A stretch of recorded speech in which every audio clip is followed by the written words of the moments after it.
নমস্কার আমার প্রিয় বন্ধুরা, সবাই কেমন আছো? আশা করছি তোমরা সবাই অনেক অনেক ভালো আছো আর আমিও ভালো আছি। অনুর লাইফস্টাইলে আরও একবার তোমাদেরকে স্বাগত জানাই। আর তোমাদেরকে সঙ্গে নিয়ে শুরু করছি একটা নতুন ঝলমলে ব্লগ। তো দেখতে থাকো, আশা করছি তোমাদেরও কিন্তু ভালো লাগবে। আর আজকের হলো মঙ্গলবার, আর এখন থেকেই কিন্তু আমি তোমাদের সাথে ভিডিওটা স্টার্ট করছি। আর কি হয়, যখন বাড়িতে থাকি তখন তো বাড়ির বাসি কাজকর্ম সমস্তটাই তোমাদের সাথে শেয়ার করি, কিন্তু এখন যেহেতু মার বাড়িতে আছি তো এখন কিন্তু ওইসব কাজ আমাকে কিছুই করতে হয় না।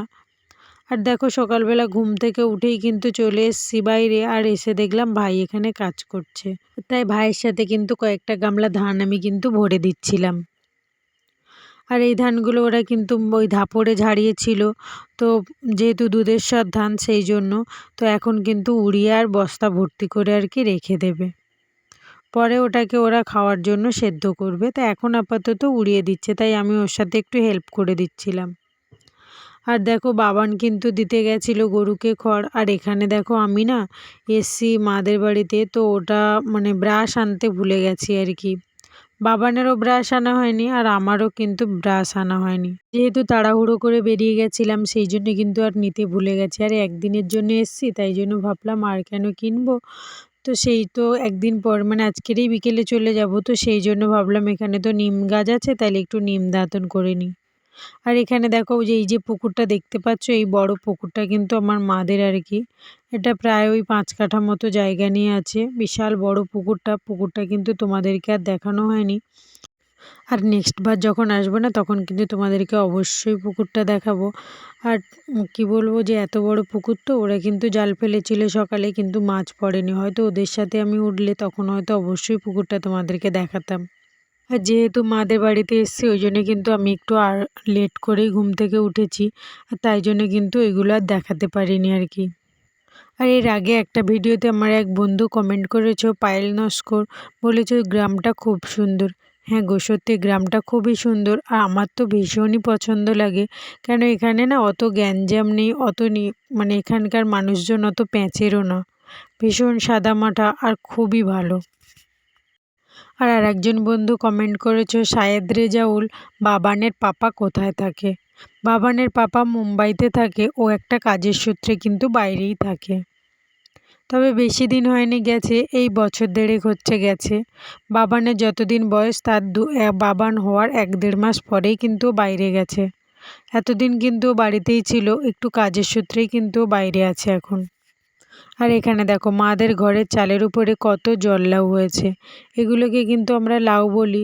আর যত না এই ঠান্ডা ঠান্ডা কুয়াশা পড়ছে তত কিন্তু প্রচুর ভর্তি হয়ে যাচ্ছে, শুধু এখানটাতেই নয় চালের উপরটাতেও কিন্তু প্রচুর আছে।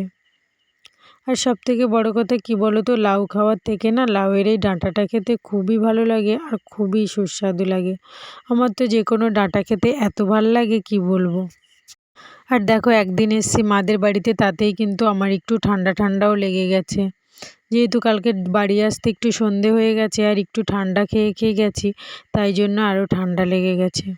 আর তোমাদের সাথে কথা বলতে বলতে দেখো এখানে চলে এসছে সকালের খাবার। আজকে সকালবেলা কিন্তু বোন রান্না করেছিল একটু কুমড়ো ভাতে, আর করেছিল বেগুন আলু আর ছোটো মাছ দিয়ে চচ্চড়ি। আর এই যে মুরগিটা দেখছো, এটা কিন্তু কালকের ভাই নিয়ে এসেছিল আমরা আসবো বলে, তা কালকে রাত হয়ে গেছিলো বলে আর হয়নি, ওই জন্য এখন মানে আজকে দুপুরে হবে আর কি। আর এখানে দেখো এত ঠান্ডা লাগছিল, তাই জন্য আমরা দুজন কিন্তু এখানে বসে বসে একটু রোদ খাচ্ছিলাম আর কি খড়ের উপরে। শীতকালে না এই খড়ের উপরে বসে রোদ খাওয়ার মজাটাই আলাদা লাগে। আর তারপরে দেখো বোন কিন্তু মাংসটা কেটে নিচ্ছিল, আর আমি কিন্তু যাচ্ছিলাম কোথায় বলো তো, মাঠে। তোমাদেরকে মাঠটা আবারও একবার দেখাবো, মাদের এখানকার মাঠ এত সুন্দর লাগছে, এই ধানগুলো তো কিন্তু একটা সপ্তাহ পরে পুরো ফাঁকা হয়ে যাবে, আবার নতুন করে ওই ধান ফেলবে, মানে ধানের তলা ফেলবে, আবার ধান মানে বীজ হবে, আবার মানে চাষ করা হবে আর কি। আর আমি কিন্তু যাচ্ছিলাম মাদের কাছে একটু জল নিয়ে, ওরা মাঠে ওই হয় না ধান কাটা হয়ে গেছে, নাড়াগুলো কাটছিল আর কি, মানে আবার নতুন করে তলা ফেলানো হবে, তো সেই কারণের জন্য। আর এর আগের ভিডিওতে আমার এক বন্ধু কমেন্ট করেছো ইরার ব্লগ থেকে, বলেছো তোমার কাজগুলো খুবই গুছানো। Thank you. তো তোমরা এরকমভাবে আমাকে সাপোর্ট করে যেও আর আমার পাশে থেকো, আর এরকম সুন্দর সুন্দর কমেন্ট করো। এখন আমাদের এখানে এসছে ধান কাটা গাড়ি, তো আমি ওই গাড়িটাকে দেখাচ্ছি, কেন আগে তো আমি কখনো দেখাইনি। আর আমাদের যেখানে যেখানে ধান কাটা হয়েছিল না, সেখানটাতে আমি নিয়ে যেতে পারিনি, কেন অনেকটা দূরে হয়েছিল। তো মাদের এখানে এসছি, যেহেতু কাছের ধারে হচ্ছে বলে ওই জন্য পরে আমি এখন কিন্তু দেখাবো তোমাদেরকে। আর আমি না ছুটে ছুটে এসেছিলাম বলে পুরো হাঁপিয়ে গেছি, কেন আমি মাঠেই মাদের ওখানটাতেই ছিলাম। আর তারপরে দেখি গাড়িটা এসছে, তো তখন ছুটে বাড়িতে ফোনটা নিতে আসতেই দেখো আমি পুরো হাঁপিয়ে গেছি।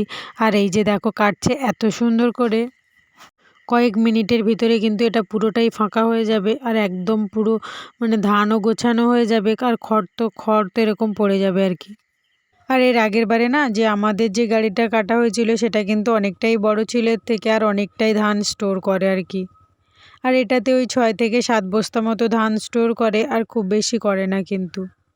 আর এর মিনিটে কিন্তু নেয়, এদের চার্জ কিন্তু ওঠে মিনিটে আর কি। মিনিটে প্রায় কারোর 70 টাকা, কেউ 75 টাকা এরকমভাবেই কিন্তু চার্জ নেয়।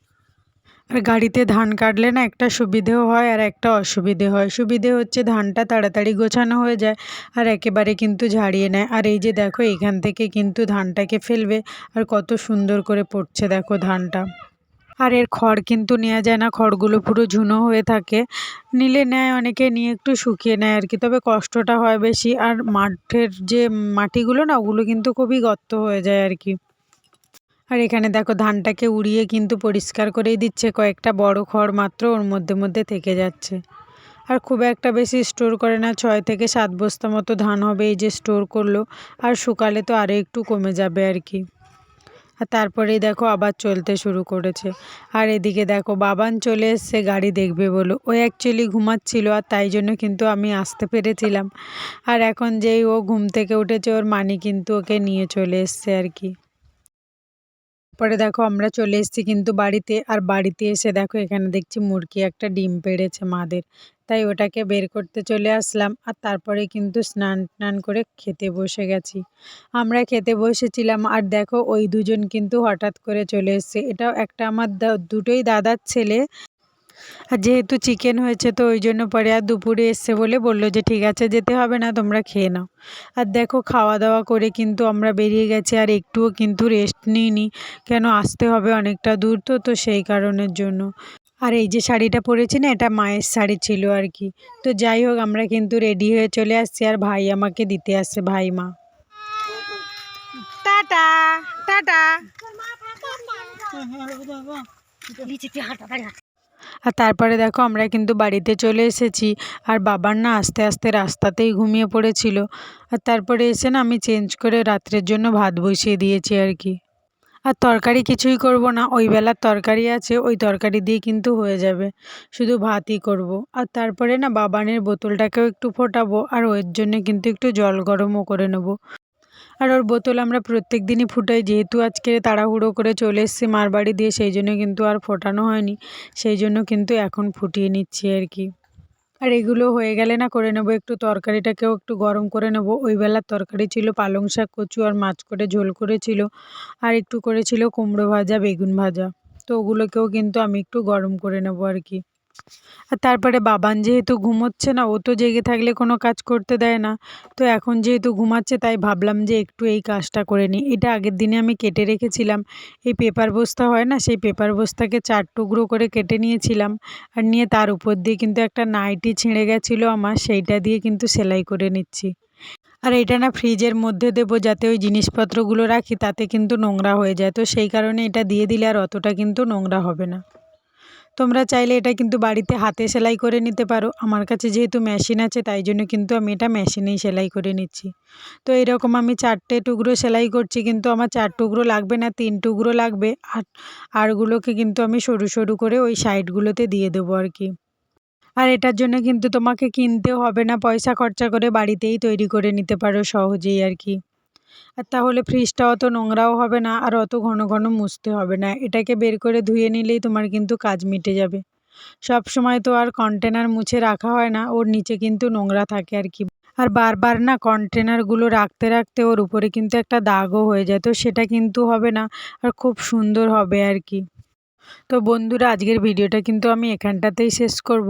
তোমরা যারা আমার চ্যানেলে নতুন অবশ্যই আমাকে সাবস্ক্রাইব করো আর আমার পাশে থেকো। আর আমার সমস্ত বন্ধুদেরকে জানাচ্ছি, যদি তোমাদের এই ভিডিওটা একটু ভালো লেগে থাকে তাহলে কিন্তু অবশ্যই একটা like, comment, share and subscribe করে দিও। আর এখানে দেখো আমার কিন্তু এটা তৈরিও হয়ে গেছে, আর আমি কিন্তু অলরেডি একটা লাগানো হয়ে গেছে, আর একটা কিন্তু তোমাদেরকে লাগিয়ে দেখিয়ে নিচ্ছি ফ্রিজে আর কি। ফ্রিজে তো প্রচুর জিনিসই রাখা হয় সব সময়, কিন্তু আর ফ্রিজটা তো মোছার সময় হয় না, তো সেই জন্য আর কি। তো দেখো আমি কিন্তু এখানটাতে দিয়ে দিচ্ছি, আর কত সুন্দর দেখতে লাগছে দেখো। আর এর উপরেই জিনিস রাখলে তোমার কিন্তু কোনোটাই দাগ পড়বে না, কিছু হবে না। তো এটাকে আমি একটু ঘুরিয়ে সমান করে রাখছি আর কি। আজকের মতো টাটা, দেখা হচ্ছে নেক্সট ভিডিওতে।